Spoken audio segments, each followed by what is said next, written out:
Sige. Yan, itatanggalin na guys yung yelo. Ganito na lang trabaho. Magtanggal ng yelo. Sa ibabaw. 500 pounds daw.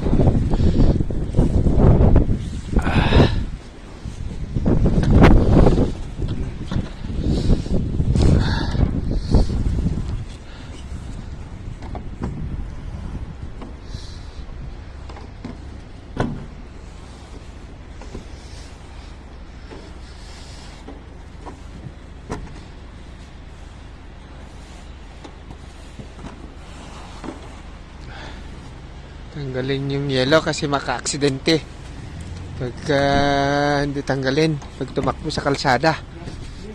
Okay.